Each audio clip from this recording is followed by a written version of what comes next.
Hi guys, Arthur here from Homeowner DIY. Today what I'm going to do is I'm going to talk about soldering copper pipes. Now guys, from 1930 till about 2000, at least here in BC, copper pipe was used to some degree. It started in the 80s where it transitioned to plastic, which was poly-B, polybutylene, and then later on Wurzbo and PEX. But guys, when it comes to soldering pipes, there are some things that you need to know, and any house that is older, I'd say up until the 90s, probably has copper. Later on they transitioned, but when it comes to soldering fittings, this is actually technical. There are things that you need to know to make sure that you don't run into any problems. Having water flowing through your pipes because a valve doesn't hold tightly, not cleaning your copper well enough, your fittings or your pipe, will become another issue. But guys, my goal by the end of this video is to show you the material, the tools that I use to cover almost every job that you're going to run into. So what we'll start now with is the different types of copper pipe.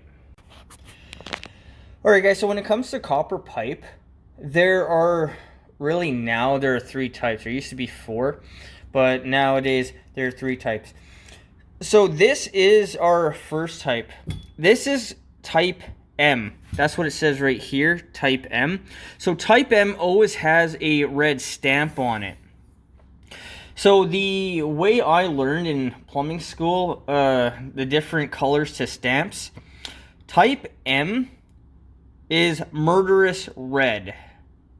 So type M is normally used for drainage applications that have an intermittent flow of water. For example, a TMP off a hot water tank will have type M copper. So guys, out of all the types of copper, type M with the red stamp, this is the thinnest walled copper that you can get. So what we'll do now is we'll look at type L. Alright guys, this is our type L. It says right here, type L copper. So type L is always in blue. And I guess it can turn black as well if the copper pipe is old. But guys, for a water pipe, for a water distribution system, for potable water, this is what you're going to normally use, is going to be a type L. It is a medium thickness wall. And I think this is the most common type. So what I learned in plumbing school for type L was Labatt Blue. So that is the acronym I learned for type L copper. And because I don't have any here, guys, there's type K, which is green.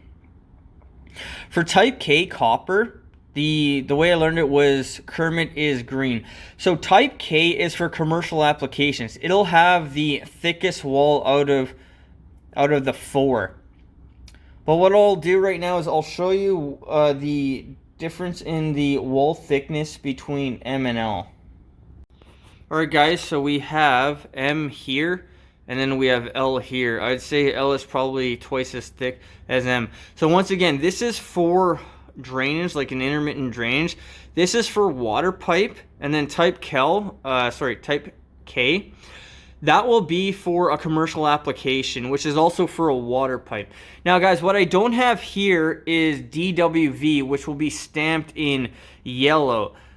Copper fittings, brass fittings became too expensive later on, so they stopped doing with DWV. I'm sure you can still get it, but at 25 bucks a fitting, not too many people want to spend that much money.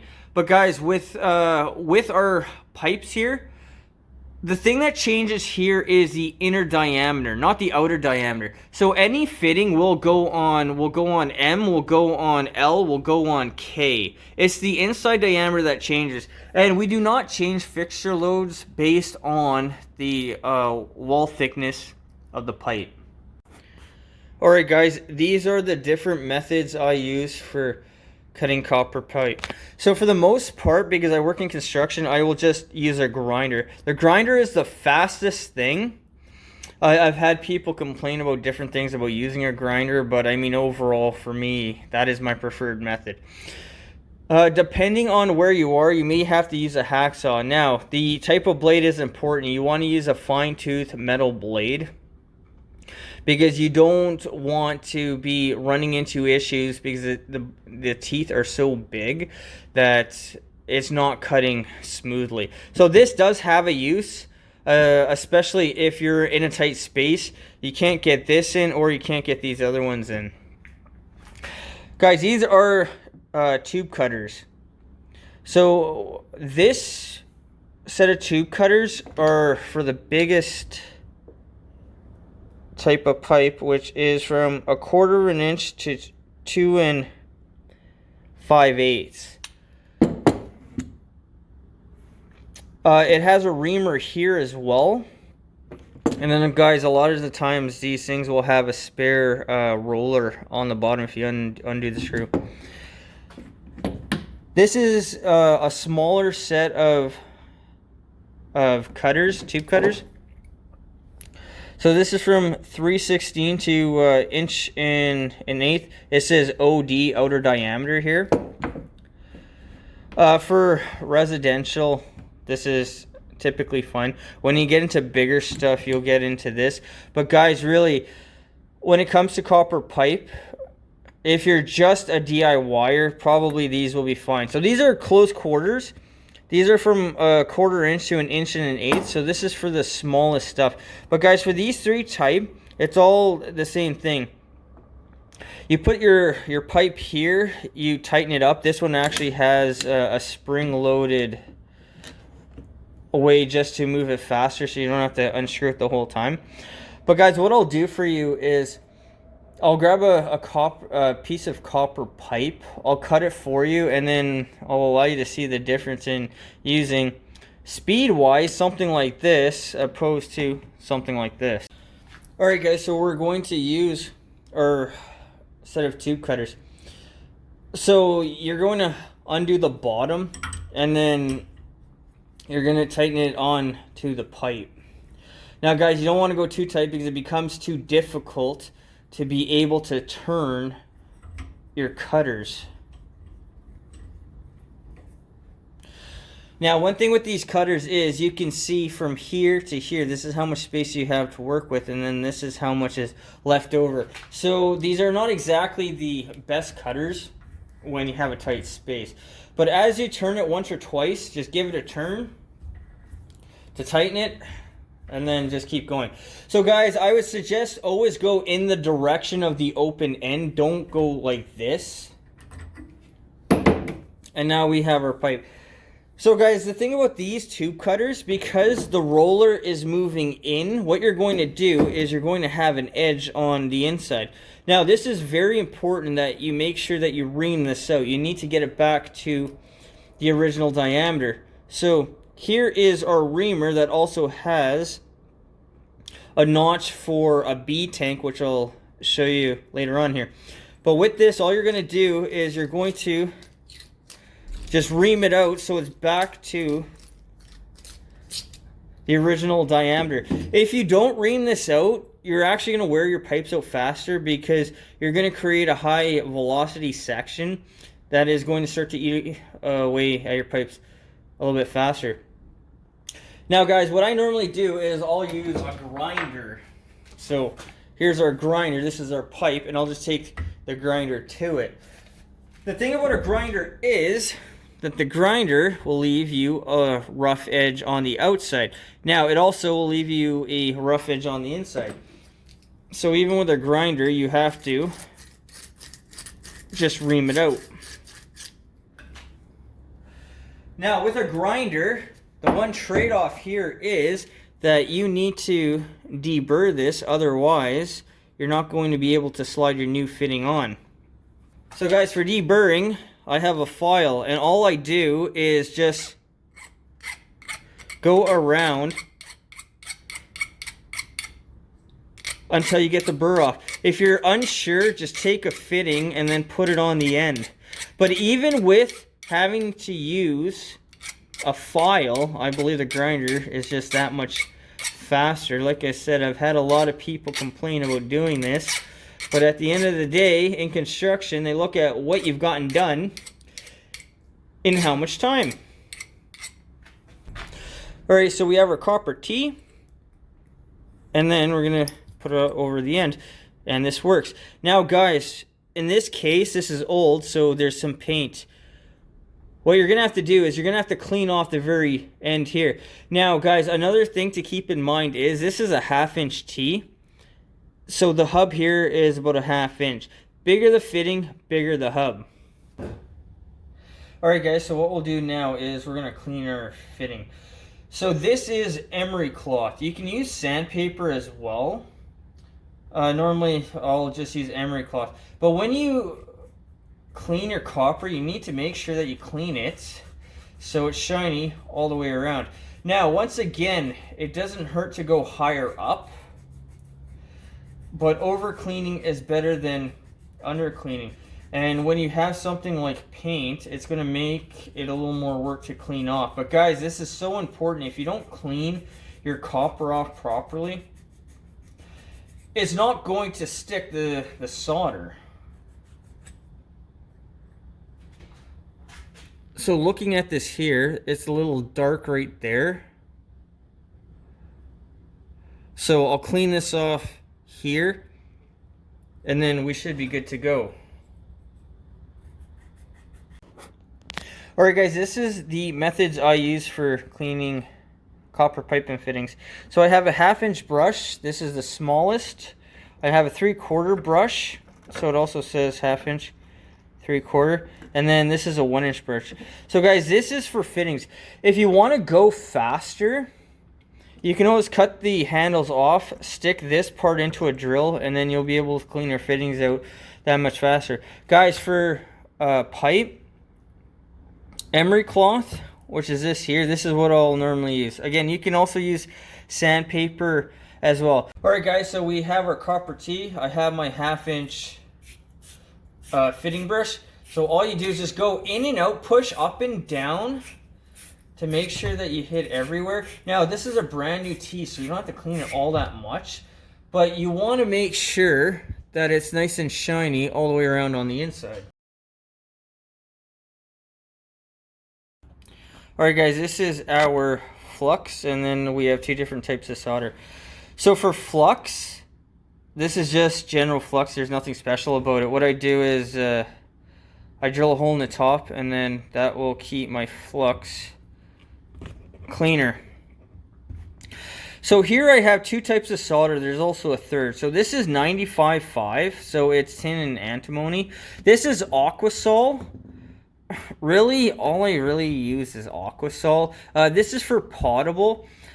Guys, if you're going to be using on potable water supply that you drink, make sure that it's lead-free solder. Now, there's also 50/50, which is, it'll have another use. But guys, for these different types of solder, there's a different amount of heat that you need. But just for the video, I'm just going to focus on the lead-free Aquasol. So what I'll do now is I'll get a mock-up of the T ready to go, and then what I'm going to do is I'm going to solder a vertical, a horizontal, and a bottom vertical for you so you can see what it looks like.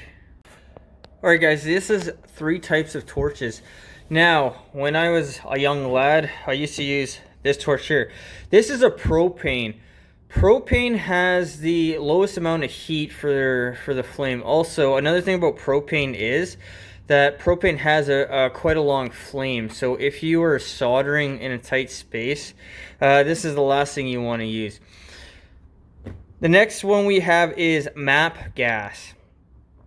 This is a better gas mixture. You get a better flame out of it. So guys, this tip will go on to this here. The one thing is, when you're using MAP gas, you need to turn this all the way on, otherwise your tip will get too hot and you'll burn it out. So guys, for a DIYer, these 2 are your most common. I would say get the MAP gas, take the tip, put it on the MAP gas, and then you should be good to go. Now for me, I have a B tank. So this is a turbo torch. That's what it says right here. Guys, just a regular the regulator, and then the torch. This was $300 alone. And then this is acetylene. So out of these three, acetylene, this is the best gas. It burns the hottest. You also get a key here for the top to open it. And guys, this is what I was saying about this right here. That is the key to go on top here. But guys, unless you're going to do this professionally, don't worry about this. But I want you to see the different types of options available out there. Also, what I'm going to do for you really quickly is I'm going to show you the flame on a propane torch and why I don't like this. Now guys, this torch is almost out, but you can still see about how big the flame is for propane. Alright guys, this is our propane torch.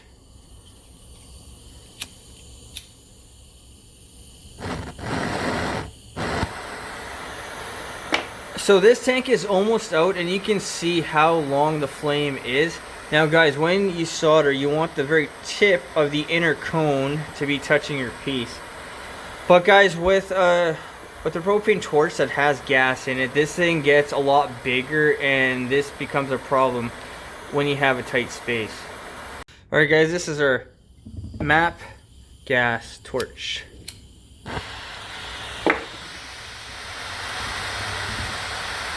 So turn it all the way up. Again, this one's almost out. This is a smaller flame and it burns a lot hotter. So guys, for a DIYer, I'm going to say this is the torch that you want. Alright guys, so this is our 1/2" T. So when you look at it here, all you have to do is just get up to this point here for your flux. You don't have to flux the whole thing because you're wasting flux and you're going to have to wipe it all off later. So when it comes to flux, all you want is just a skim coat. You don't need much. So guys, that is fine. So for our T, I'll do this one-handed, but what you want to do is make sure that you flux it as well. Now guys, once again, just a skim coat is fine. You don't need a lot. If you put a lot, you're going to get a streak going down your pipe, and that is where your solder is going to go with it. Alright guys, so this will be our mock-up. I'll have a horizontal, I'll have a vertical top piece here. This is the easiest. This is medium, and then this will be the hardest. So what I'll do is I'll go ahead, I'll flux the other pieces together, put them into the fitting, and get ready for soldering. Alright guys, this is our safety equipment for soldering. So we have water, safety glasses, and in my case, because the turbo torch is really loud, I have earplugs. But guys, I highly recommend always have safety glasses on. You can either get flux into your eye, or if there's water still in the pipe and it flashes into steam, you don't want to get steam in your eye. So guys, have water on hand in case you set something on fire, safety glasses, and in my case, I have earplugs. So what I'm going to do is I'm going to solder the top one first. I'll solder this one next, and then I will solder the bottom one. So guys, the top is easiest because it'll stay and it'll have a real nice shoulder.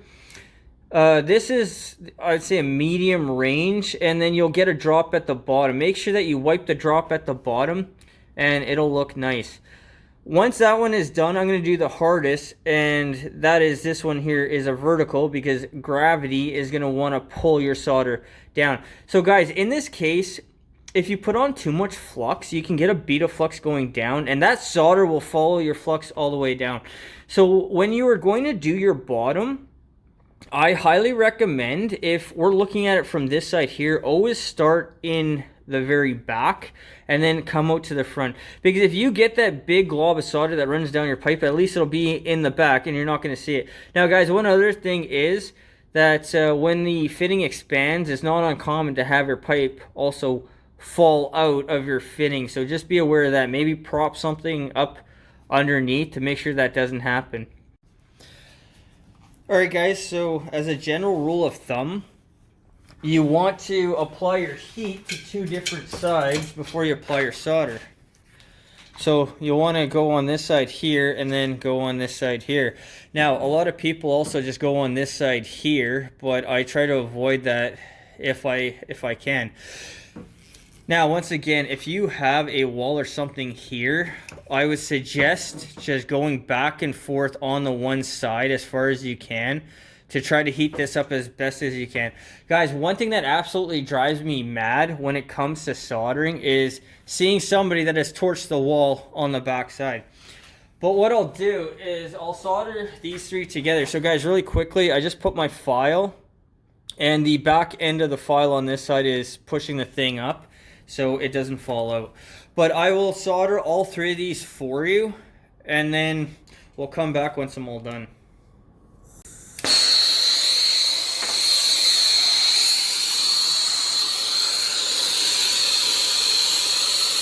You can also see how much smaller the cone is with an acetylene torch.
Alright guys, always give your joints about 15-20 seconds to cool down. Alright guys, this is the next crucial step. You want to wipe down your solder joint with either a damp rag or a damp piece of paper towel. Now, it is important that you have your rag or your paper towel wet, because that is going to clean off your solder. And now when you go to clean off your flux. Now when you go to clean off your flux, I highly recommend don't go tight with your hand because it's still hot, and then you're going to get steam that can burn your hand.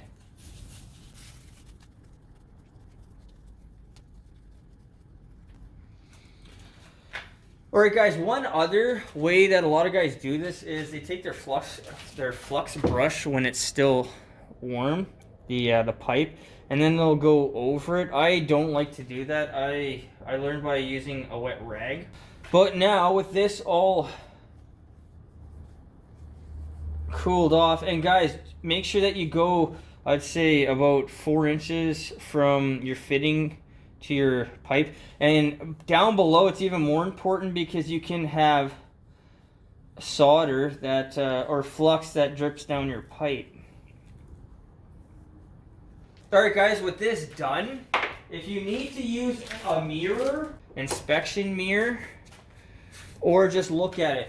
But this is another really important step. It is so much easier to add a little solder if you miss something when it's still dry than realize you have a leak later on. Alright guys, this is our fitting. So we'll take our inspection mirror. We have a bead all the way around. We'll look at the back side here. That looks okay. And guys, once again, there will be a glob here that you're going to have to wipe. And then we're going to look at our vertical. That looks right as well. Now guys, it did drip a little bit right here. But again, as I said, if you start in the back, the drip will more than likely stay in the back. Now, because this is only a 1/2 inch T, and I did all of these together really quickly, that heat transferred here. But like I said, this is the toughest to make look nice.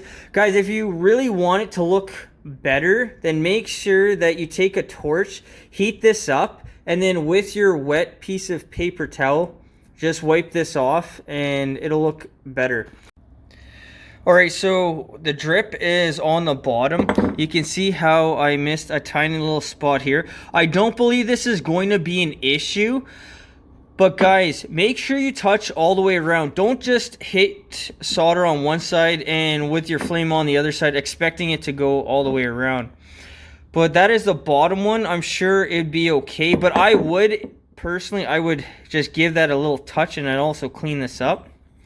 This is our horizontal where we have our bead of solder on the bottom. But I went all the way around, looks good. And now this is our top where we have solder all the way around the top. So guys, this looks textbook. It looks okay. I mean, I have no issues with it. So make sure that you wipe it down and it's going to stay nice and clean like this. Alright guys, this is the tee I just soldered. This here is from my laundry box number 2 video. So when you wipe off your joints with a wet rag or a wet paper towel, you see how it looks nice. You see how there's nothing here. Now, this is what happens is green when you don't wipe off your flux. Why is this important? Because this green here, the flux that's left on, besides it looking bad, it's also going to speed up corrosion for your pipe. So that is another reason why you want to make sure that you clean off your joints really well. And guys, at the end of the day, when you're doing work, the aesthetics, how it looks, it matters. Whether you are learning or you're pro, people are always going to look at how the quality of the work looks and then, you know, base their opinion on that. So don't do a quick and sloppy job, especially when it comes to soldering.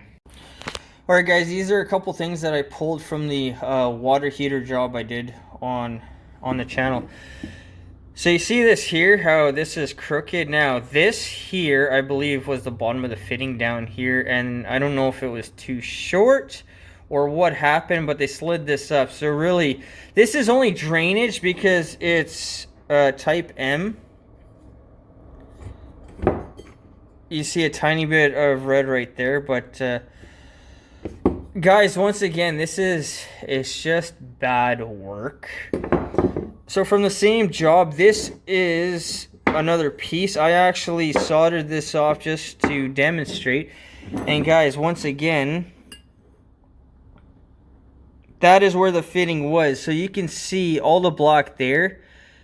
There was no solder, so they didn't clean this well enough. But guys, here is a couple quick examples of what not so good work looks like. Alright guys, so that concludes your guide on soldering copper fittings. Now whether they're copper or brass, it'll be the same thing. Cleaning, fluxing, how much solder you put on, how much heat you apply. Guys, this will all matter. Make sure you touch all the way around. Once it cools, make sure that you look with a mirror or just look all the way around it. Don't leave any untouched spots because this can be a leak. Now, after you wipe with a wet rag or a wet paper towel, make sure that you check one more time that you didn't miss anything. Guys, it's so much easier just to add a little bit of flux, add a little bit of solder. If you're unsure, then fill everything up just to realize you have a leak. And guys, if you have a leak, what you're going to hear is escaping air. So when you turn the water on and you hear escaping air, a psst type of sound, shut it off and figure out where it's coming from. Because it's easier to solder when everything is still dry than after the system has been filled with water, and now you have to drain everything out. And then you can have water that is still stuck in the system, which you're going to have to spend time with the torch to boil off. Guys, I hope you enjoyed the video. I hope you learned something. I hope something here is going to help you to become a better solderer when the time comes. Guys, until next time, please hit the like button, subscribe, and I'll see you on the next project.